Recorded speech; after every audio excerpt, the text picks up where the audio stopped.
शिक्षकगण आणि माझ्या प्रिय मित्रांनो, आज आपण सर्व येथे 26 जानेवारी प्रजासत्ताक दिन साजरा करण्यासाठी एकत्र आलो आहोत। ही आमच्यासाठी एक अभिमानाची आणि ऐतिहासिक पर्वणी आहे।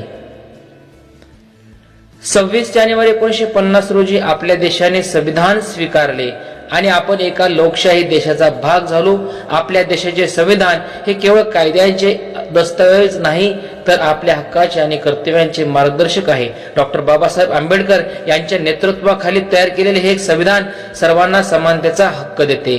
प्रजासत्ताक दिन आपल्याला आपल्या स्वातंत्र्यासाठी झटलेल्या स्वातंत्र्य सैनिकांची आठवण करून देतो। महात्मा गांधी, भगतसिंग, सुभाषचंद्र बोस, झाशीची राणी अनेक वीरांनी आपल्या देशासाठी बलिदान दिले। त्यांच्या त्यागामुळेच आज आपण स्वतंत्रपणे जगतो।